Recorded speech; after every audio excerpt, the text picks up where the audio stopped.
Hola amigos, bienvenidos a otro episodio de TECH23. Como saben, aquí se habla de tech y cultura. We celebrate Latinos in tech, especially those that are not just consumers, but creators, leaders, executives, and today even professors and educators. So we have a special guest today that's representing the flag of Ecuador. Okay, Vicente, entonces, dales tu professional introduction. I work at Rice University, where I have been a professor for the past 2 years. But I also have had some engagement with industry. In 2019, I worked for about half a year with Adobe Research. Okay. But the interesting thing, I wasn't working with like Photoshop, which is their most popular product, I think, and product line. The other pioneering thing Adobe has, which a lot of people forget, is like the PDF, right? Adobe PDF, so they have Acrobat and all the like document processing pipelines. So they have a whole research division now at Adobe trying to reinvent the way we interact with documents. You know, documents have images, but they also have text and tables and charts and graphics. Nunca nos paramos a pensar when it's really easy for, just attach this PDF for us, esto así, pero, you know, how does this all come about? There's people like you behind the scenes, like making it, que se mire bonito, que trabaje bonito. It takes a lot of work, even some of the very small features we take for granted. And then the experience you've had that I'm the most excited about you sharing is your time with Alexa. Yeah, that's more recent. And for the past, I think already 2 years, I've been working with Alexa AI team. And they are mostly focused on natural language understanding, of course. I mean, they have the smart assistant, right, at home. But now they also have a line of products at Alexa where you have a device that not only comes with the microphone and the speaker, but also comes with a screen. Sí, la pantalla que ya le ponen. La pantalla.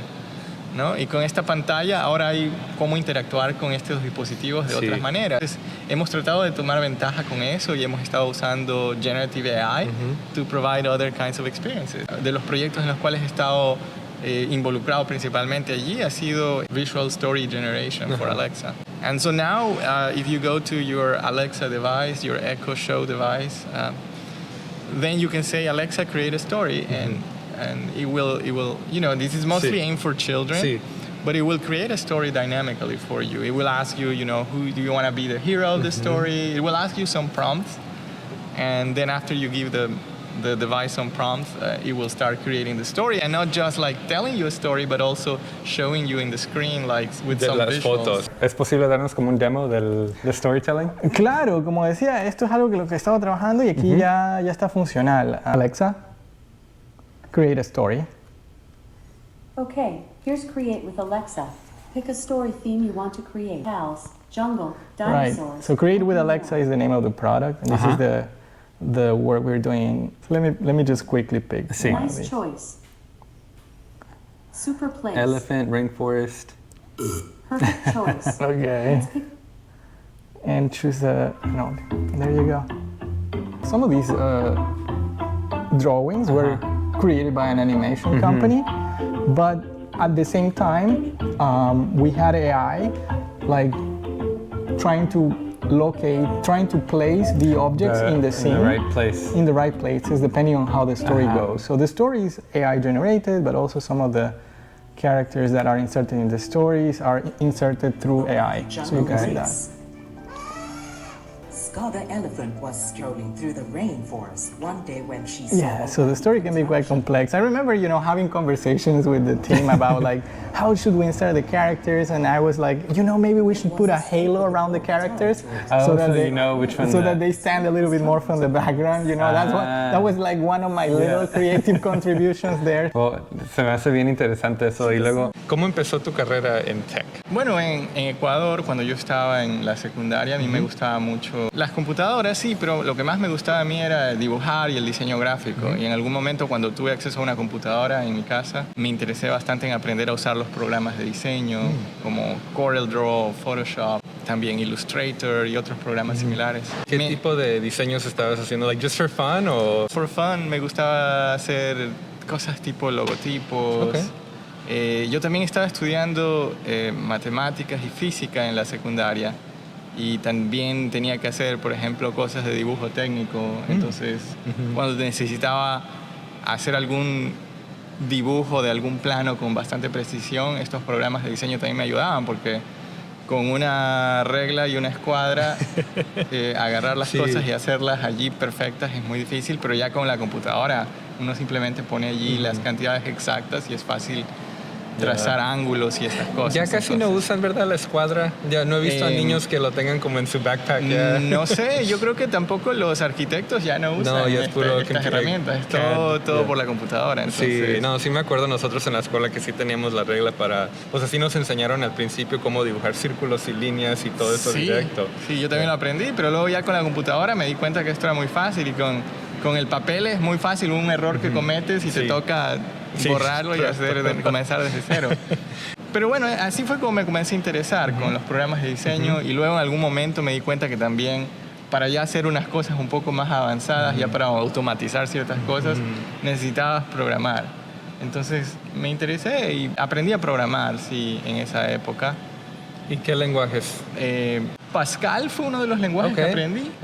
Por alguna razón, porque había escuchado que algunos de mis amigos que estaban de pronto yendo a alguna otra escuela secundaria donde estudiaban computación, porque en mi escuela secundaria no teníamos clases de esto, pero les enseñaban Pascal y por ahí yo dije, ¿qué tan difícil será? O sea, ¿de qué me estoy perdiendo? Y por ahí me puse a aprender y luego aprendí en internet porque lo necesitaba para, por ejemplo, hacer diseño de sitios web. Por ahí a veces necesitaba también hacer JavaScript.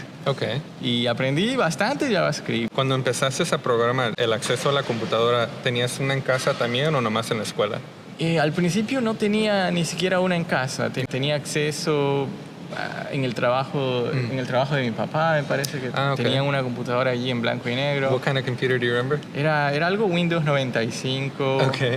Y antes de eso, inclusive, creo que era DOS. Creo que mi primer contacto con la computadora fue comandos en DOS. ¿De casualidad tienes todavía la primera computadora? La primera computadora no sé qué pasó con esa computadora.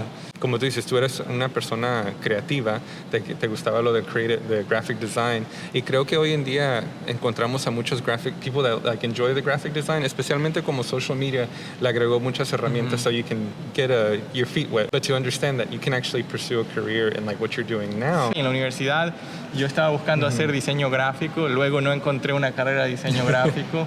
Por allí encontré algún programa de computación donde enseñaban un poco más de gráficos por computadora y procesamiento de imágenes y me fui por eso. A pesar de que era mucho más enfocado en la parte ingenieril y en la parte de desarrollo de software, yo dije, bueno, a la final también sé algo de eso ya. But they also had like a subspecialization within that program called Multimedia System. ¿Y qué era Multimedia Systems? You had to take some classes like graphic design or computer graphics and digital image processing. Although it was focused a lot more on the technical part. I mean, how to build these tools rather than how to use these tools. Y así fue como comencé. Yo me interesaba por la parte gráfica nada más de la computadora. Pero terminé estudiando todo lo demás. No, pues me fascina. Inteligencia artificial, que es a lo que me dedico ahora, ¿no? ¿Cómo llegaste a tu primer trabajo después de la universidad? Una de las cosas que me ayudó muchísimo en mi carrera, apliqué para hacer una pasantía en Google. Usualmente las abrían a todo el mundo. Yo envié una aplicación y me contactaron y pasé entrevistas y tuve la oportunidad de venir a los Estados Unidos por la primera vez, por allá en el año 2008 a Google en Mountain View, California. Oh, wow. ¿Y dijiste una pasantía? And in English it would be like an internship. An internship, a software engineering internship at Google. Because we've talked to people from different places in Latin America y el peor que he escuchado es like un internado. Prácticas, no sé. Se oye internado como pues es inmediatamente hospital, alguien que está internado en el hospital. Vamos a empezar a adoptar ese término de una pasantía. ¿Qué estabas haciendo entonces en Google? They accept you, which was awesome, y te traen de Ecuador a California. Yeah, so I was working there also with another Latino in tech. I was working with, my boss was a Brazilian guy, Rodrigo Carceroni. He mentored me, he taught me a lot about computer vision. So I was working at the Google Earth and Google Maps no way. satellite image division. Right? So it was about analyzing satellite images for Google Maps. Okay, you gotta tell me more about that, porque me fascina Google. I have the application and a veces me duro horas nomás viendo diferentes partes del mundo. Yeah, this has been many years ago, like 2008, right? So I don't know what are they doing now. But at the time they had a problem, like a lot of the quality of the images at Google Earth or Google Maps, where some of them were pretty good, some were bad. And so they had a pretty good accounting of what is the quality of the individual satellite images. And so they knew, for instance, if they had several pictures of the same area, which one to pick based on the quality. Okay. But then they soon realized that quality of the picture alone was not sufficient. Because what if you have an image that has very good quality, but there's a cloud on top of the city, so you would rather see the houses or the streets than the cloud, right, in high resolution, right? So we had something where we were trying to automatically have a computer detect whether there is a cloud or not, so that we can know which image to put on top of which one, based on whether there's a clear view of something interesting rather than just the quality of the picture. High pixel image.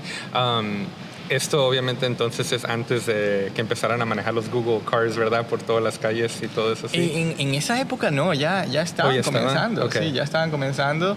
Ya había cierto coverage. Bueno, Vicente, igual como nos gusta celebrar la tecnología, también nos gusta celebrar la cultura.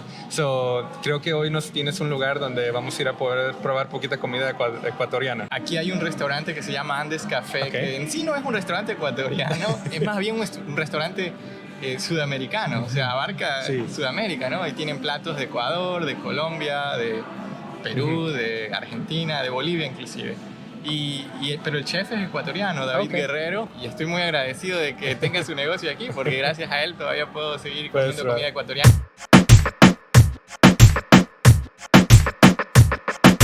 La comida mixta de Ecuador y China se llama chaulafán. Chaulafán le dicen. Porque sé que en Perú se es un llama fried rice. En Perú le dicen arroz chaufa. Tiene otro plato que se llama yapingacho, que es una papa que le sirve también con un puré de maní. Okay. So peanut sauce. Sí, maní para los que no son de Centro y Sudamérica es el cacahuate para los mexicanos. There you go.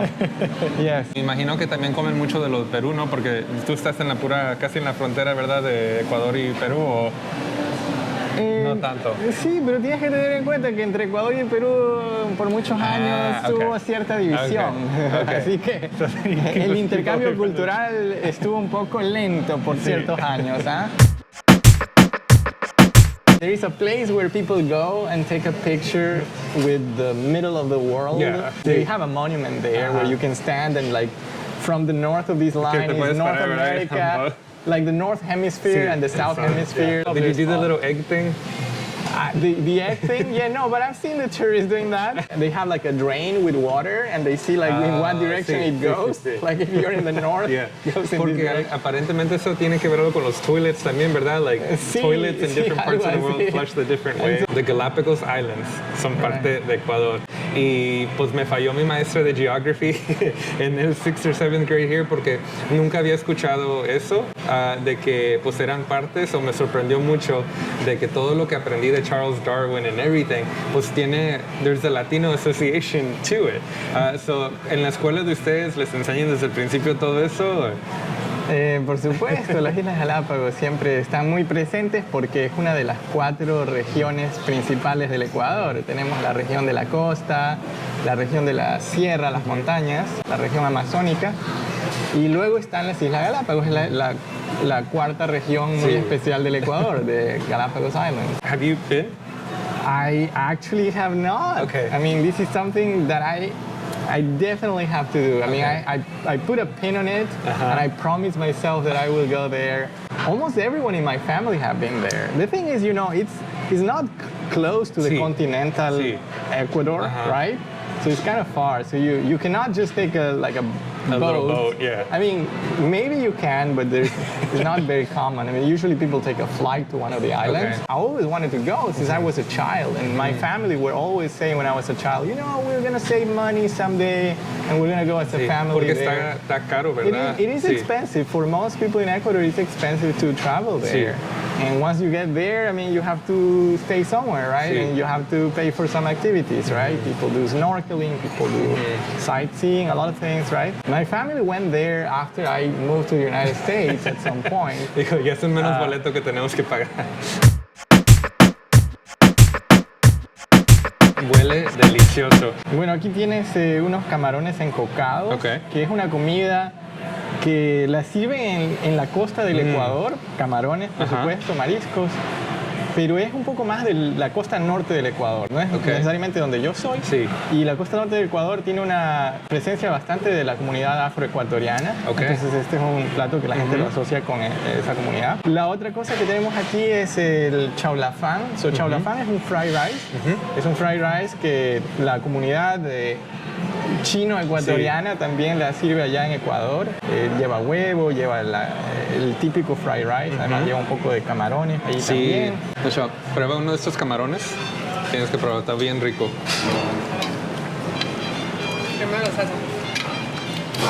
Oh no, this is like a curry. Pues It's like creo a que es curry. que- It's como un curry. Yeah, it's so good. De hecho me recuerda un poco el green curry, el Thai green curry, ¿sabes? Yeah, it's so good. Porque el Thai Sí, yo curry como el tiene green también, curry también. tiene coconut. ¿ah? Ajá. Está muy rico. Oh my god. La comida estaba absolutamente deliciosa. Kudos to the chef y a su equipo que están aquí. Tienen que visitar aquí Andy's Café porque todo estaba muy rico. Y querían pues terminar un poquito la conversación con la cultura. Algo especial que pasa el fin del año. Y que yo como mexicano aquí en Estados Unidos honestamente nunca había escuchado hablar de monigotes. Entonces, ¿nos puedes contar un poquito más? Sí, yo creo que visitar Ecuador es interesante a fin de año porque justamente nosotros celebramos el fin de año con la elaboración de los monigotes. Le llamamos los monigotes o los años viejos. Inicialmente era una tradición en la cual nosotros hacíamos un monigote con ropas viejas y rellenándolo con papeles o acerrín y una careta de papel Ok. de tal vez un señor viejito representando de que estamos quemando lo viejo y dándole la bienvenida al nuevo ok. año. Pero a través de los años esa tradición ha evolucionado y ahora ya no simplemente hacemos a un señor viejito, sino que hacemos a un político que no nos caía bien. Pero ahora ya ni siquiera eso, ahora lo hacemos a Superman, lo hacemos a Batman, ok. o a lo que esté ese año. No sé, este año tal vez a lo mejor están quemando a Barbie, no sé, a alguien, algo que haya sido popular este año. So, como tipo piñata. Es como una piñata tal vez, pero mucho más grande, o sea, Sí. y lo rellenamos no con dulces, sino que lo rellenamos a veces con explosivos, así que cuando lo quemas, no solo que arde, pero sino que explota todo. ¿Qué ha hecho en tu familia? Bueno, en mi familia siempre cuando ya llega noviembre y yo estoy por ir a visitarlos, la conversación es, bueno, ¿y este año qué vamos a hacer, no? Y hemos hecho por ahí personajes, ¿no? Hicimos a este de V de Vendetta, V for Vendetta, hicimos a Batman hace muchos años, recuerdo, hicimos al Joker, hicimos la máscara. Y ahora, recientemente, luego de no haber quemado años viejos por esta cuestión del COVID, llegamos y dijimos, no, vamos a quemar al COVID. Así que hicimos una molécula del COVID. Y ahora que vayamos a mi casa te puedo mostrar ahí una foto de lo que hicimos. A ver, pues ya estamos aquí con Vicente. Hola, sí llegamos. Bueno, Vicente, un placer estar aquí en tu casa. Siempre es un lugar, pues, íntimo poder entrar. I'm actually really excited to see your family album. Sí, bueno, aquí este es un álbum reciente, así que aquí tengo el último que hicimos, que fue justo saliendo de la pandemia. Aquí estamos elaborándolo, estamos haciendo aquí el virus del COVID. Y creo que tenía yo una foto que había salido en el New York Times, que lo habían dibujado así. Oh, wow. Ajá, blanco, Oh, I think I know what you're talking about. con las cositas estas rojas. Lo hicimos así, con papel y periódico y con pintura y con un armazón de madera. Ok. Entonces sí. Y hasta Peppa the Pig, ¿verdad? También un bonus. Sí, un bonus. Allí alguien me trajo ahí una Peppa de Pig. Y estamos allí con toda la familia en fin de año. Okay. Ya a punto de quemarlo. Esta fruta la tomamos, mira, como puedes ver en la noche. Ya era casi la medianoche. Okay. Así que unos minutos después y esto ya estaba todo en llamas. Entonces aquí ya está completo, pero ¿qué le meten adentro? Adentro lo rellenamos de papel, o sea, está lleno como de papel. Newspapers y todo. Sí. Okay. Y también le ponemos allí unos ciertos explosivos, así que cuando está ardiendo, además estos papeles vuelan por todos lados. Sí. That's crazy. Y pues son una familia aquí, pero en todo el vecindario, ¿verdad? En toda la ciudad, sí, en toda la ciudad, no es nuestra familia. Así que en Ecuador, así a la medianoche, el 31 de diciembre, es así todo ardiendo. So, me imagino que si alguien tiene un drone, el footage de a las puras 12, ahí todo en llamas. ardiendo. Mira que acá enfrente también tienes some of additional research, right, that you got to work on. Para la gente pues que no sabe, like NLP, Natural Language Processing, ¿cómo le explicas eso, like, de que es a alguien que quizás es en like as high tech level as you are? Like, what is the simplest way that you can explain that? Yeah, well, I mean, a lot of what we were doing at Alexa and what I do in my research group touches natural language processing. So for me, I have more of a computer vision background, which is like how to recognize things in images. But there is a lot of connections with language because the way we describe the visual world is pretty interconnected with the way things are distributed in the visual world, right? Natural language processing and language models today are based on a technology which is based on the fact that words don't show up in random order. There's usually, like, the probability that you say the next word based on the previous words is pretty strong. Like, I mean, like, you already know what's going to come next if you have a sentence. So predicting the next word based on the previous words is turns out to be a very powerful model to describe or to simulate the way humans also produce language, you know? And I think this is the basic technology. Now, neural networks has been another technology that has enabled a lot of progress in this area. So deep neural networks allow us to model very complex relationships between inputs and outputs in a system. And in the case of natural language processing, the inputs are, for instance, the words in a sentence, and the output is like what is the next word that comes in the sentence. So if we have a good model to represent this behavior in a complex system in a computer, then we are able to create these type of applications that require something that behaves like a human, right? Like it sounds human, right? Like the text we generate, the stories we create. So some of this is shared between like the computer vision world and the natural language processing world. So we have now models that are very good at simulating language, and we have models that are very good at also synthesizing images that look like real images, right? And so some of that, integrating these technologies together is what especially is very interesting to me. You keep mentioning computer vision. What are the similarities between computer vision and like human vision? Are there any things that like the computer lo hace igualito que el ser humano? O estoy curioso. Yes, there are some things. Hay algunas cosas, algunos paralelos entre ambos.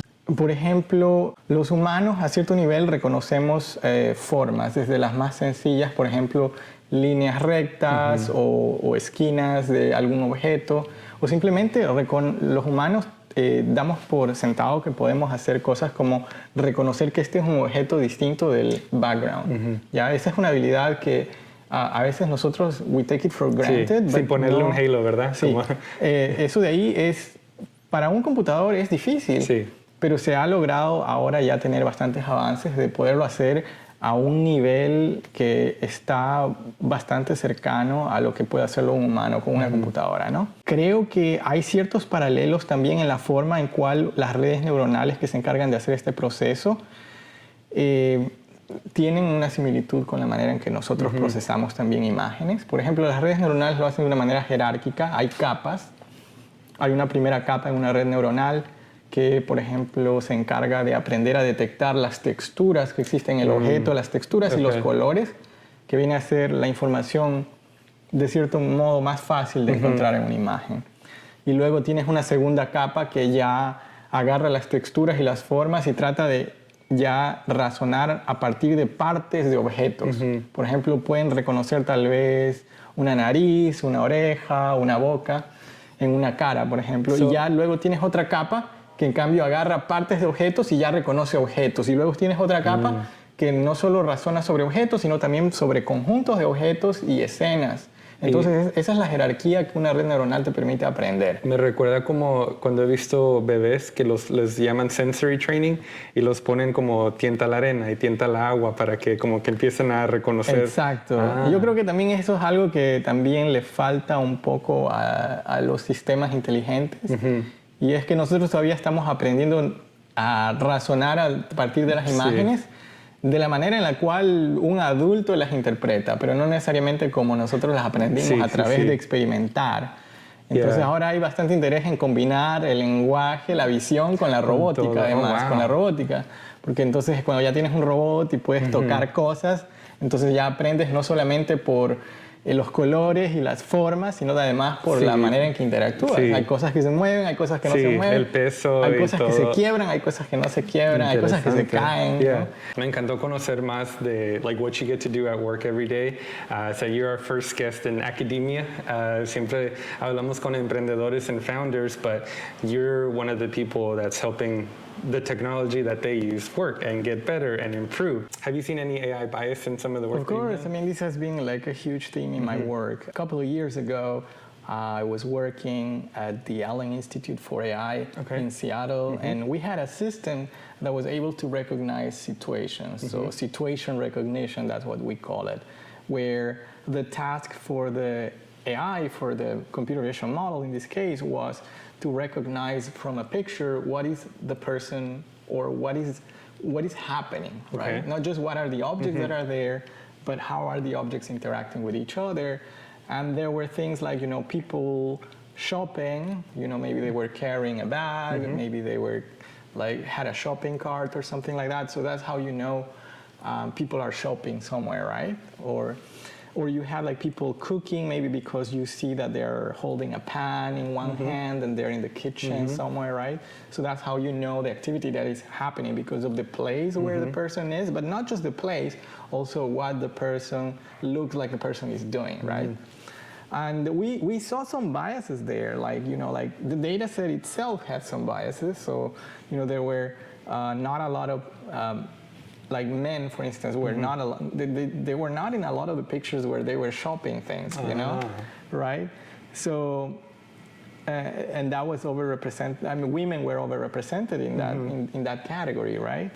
And so the model that we trained on this data obviously replicated some of these biases, right? But it was more than that. So we call it this bias amplification, and this is a topic that has been studied a lot now. The fact that you're training data has some biases, but your model that is learning from that training data amplifies some of these biases. Not only replicates, but makes it even worse. If men were shopping in those pictures in the training data set, 60% of the times, once you train a model on that data, the model, whenever it sees a picture of somebody shopping, it thinks it's a man, maybe 80% of the times. This is what we see, and this is what is happening in a lot of these other, I think machine learning models, because they're statistical models, they often make these kind of mistakes. Algo que quiero ver, que me expliques, ahorita donde estamos sentados, puedo ver tu home office, y you have a lot of research posted on there. Quería ver si me podías contar un poquito más pues, del trabajo que has hecho. Claro, podemos ir para allá. This is a first for me. So, what all is this? I don't know how you can explain it. Bueno, deja de mover esto un poco. Mira, a ver, este de aquí es un póster que presentamos en la conferencia anual que se realiza en visión por computador, que se llama CVPR, and it took place this year in Vancouver. And I was presenting on behalf of my student Zian, who's a PhD student at Rice. Okay. And this was a work in collaboration, as you can see, with Adobe Research, where she also did an internship, but we've had an ongoing collaboration for a couple of years. And so you can see here our work. I mean, it's about something we call visual grounding. So visual grounding means finding where something is in the picture, right? In this case, in this particular scenario. And so we even have a demo. So basically, you can upload a picture and you can enter a sentence, maybe describing some part of the image, and then the model will automatically highlight that part of the image. It will find, like if you say, for instance, here, this is the example I was giving here. So this is me with the people in my research group, as you can see here, me, and I say, you know, I'm a man in a blue shirt, and then it highlights me. And so I put these like heat map overlaying like the area that is most likely to be what is in the sentence. But you can go there and, you know, say, you know, here's the person wearing a glass, and then it will highlight me and maybe some of my students who are wearing glasses as well. Since it's with the research with Adobe, I'm imagining a very large PDF document where you need to find something, and maybe it's not there in text, but there's like an image of it. That this is kind of So they have a lot of things where they could use these, like just helping like to maybe crop some area of the image, right? Like, you know, automatic cropping. Like instead of you going like and trying to draw something, maybe like automatically you can just describe it with words, and then the software can go and like find and highlight. You know, like we're trying to like formulate, I mean, what is the best way to do it, to train the model. Sí, and this is I think what we don't normally get to see. Estamos impuestos de nomás usar la tecnología, but there's a lot of this type of stuff. So can you, por pura curiosidad para mí? I will explain. Sí. You know, it's not that difficult, so don't be intimidated by this. So basically, you know, you have an input image and an input text, and here you have a neural network. Basically, this is a neural network consisting of 3 submodules: the module that processes the vision part, the module that processes the text part, and then a model that fuses these 2 sources of information. And then the model is trained to predict a positive number when the image and the text correspond to each other. Right? Cuando la imagen y el texto cuando el texto realmente está describiendo la imagen, esta red neuronal se encarga de decir un valor positivo, por ejemplo, y cuando la imagen y el texto no corresponden el uno con el otro, entonces predice un valor negativo, algo así. Esto es lo que la red neuronal está entrenada.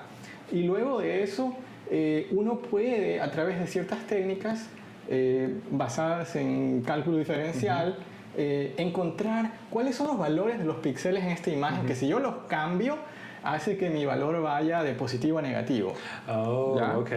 Y uno puede, por ejemplo, simplemente cambiarle los valores a los píxeles de manera aleatoria y ver qué hace que cambie este valor acá afuera. Es la manera más fácil. Y así se está creando el heatmap. Y así se crea un heatmap, ¿ya? Ahora, si yo tengo un humano que me dice, no, mira, empty street o la calle vacía es esta parte de la imagen, si yo tengo esto, además yo puedo corregir al modelo. Puedo decirle a mi red neuronal, mira, esto de aquí que me diste está bien, pero mejor sería si te enfocas en esta área, porque la calle vacía está en esta parte, right? An empty street. Y entonces allí es cuando nosotros tenemos estos losses que le llamamos, o funciones de costo, que lo que hace es que le reentrena la red neuronal para que este heatmap sea más consistente con esta anotación que hicieron las personas. A veces la gente ahora le llama aquí en AI alignment. We're going to align the AI with humans. Y bueno, el loss function sencillamente tiene 2 términos. There is a subtraction here. And so what it's doing is like it's looking at the values on the heat map that are inside this box. Right? So you can see here these MIJ, AIJ. So AIJ is the heat map. MIJ is these. Also, you can think of a binary heat map where there are 1s and 0s here. So when you multiply these 2 element-wise, what you get is what's inside. Right? And when you multiply this one with the complement of this map, what you get is like the values outside the box. So basically we're taking the values outside the box, the values here of the heat map outside the box, and the values of the heat map that fall inside the box, and we are subtracting them. The values inside the box and outside the box have to be apart. This is what we're basically telling the neural network, right? So that way, after we retrain the model with this extra constraint, you can think of it as such, we get a new heat map. that respects the human annotation a little bit more. Okay. So basically, we're guiding the neural network. Estamos guiando la red neuronal para que produzca unos valores que están mucho más alineados con lo que un humano interpretaría de esa misma imagen. Entonces, el heatmap está un poco más consistente con lo que el humano tiene. Y por eso le llamamos aquí consistent gradient-based explanations. Okay. Right? We're enforcing that consistency, and by doing that, now the neural network, which was trained originally just to tell you if this text is describing this image, now it's able to also localize the objects, right? Y ya llegas aquí, entonces el modelo que están entrenando ya entiende mejor que es una empty street. Does that help it when the next is a busy street? Porque ya entiende la parte de street. Does it help it? Yeah, I mean, not automatically. Okay. I think there are some examples. Hay algunos ejemplos en nuestro dataset de busy streets also. So from those examples, the model can also learn. But I'm not very sure actually that the model really knows like that empty is the opposite of busy, right? So I think actually this is something we're working with the people now. Like we know as humans that some words mean the opposite of some other words. So we should be able to use that kind of information in our models. So I just contribute to your research? Well, at least you are on point of what should be done next. And actually, this is the kind of ideas we need in academia. This is the math we can figure out later. But the fact that we can take advantage of some of this intuitive knowledge, I think this is what fuels really like the new research ideas. Perfecto, entonces necesitamos más entre académicos y emprendedores y creadores y todo. Awesome.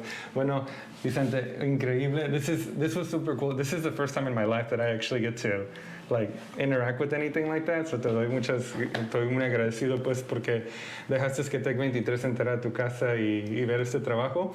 And we hope that we inspired some more Latinos que entren. Aquí está Vicente, es profesor y sé que en su propio equipo tienes otros latinos, pero también trabajando gente de Costa Rica, dijiste. Sí, tengo una estudiante de doctorado de Costa Rica, tengo un estudiante de doctorado de Ecuador también. ¿Qué consejos le tienes a alguien que quizás este mundo de academia o even de computer vision, that they're really interested in going into that field? Primero, les recomiendo de que estudien mucho, ¿no? Estudien mucho todas sus clases. No creo que solamente las de matemáticas. En realidad, alguna vez creo que Steve Jobs decía que había aprendido mucho de su clase de caligrafía para hacer las fuentes de las Mac, ¿no? Y yo también creo que he aprendido bastante inspirado por la manera en que nosotros dibujamos a veces, ¿sabes? Las formas en las imágenes te ayudan a tener todas estas ideas del arte y también te ayudan a tener nuevas ideas para hacer la investigación y también para poder diseñar los sistemas que vamos a usar en muchas áreas.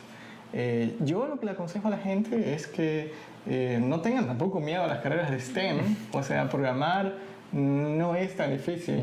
Creo que a veces también es fácil simplemente dedicarse a las partes suaves del trabajo, pero creo que en realidad uno se beneficia de todo. Y creo que programar también en sí es bastante creativo. Y les recomiendo de que no duden en ponerse en contacto con otras personas de las cuales pueden aprender y que sigan buscando oportunidades tanto en la academia como en la industria. Perfecto, bueno, pues muchas gracias TECH23, nuestra comunidad, fue un placer again, our first academic, que será el primero de mucha gente que vamos a estar compartiendo. Give it a follow and a like and a subscribe so we can do more content like this. Thank you so much.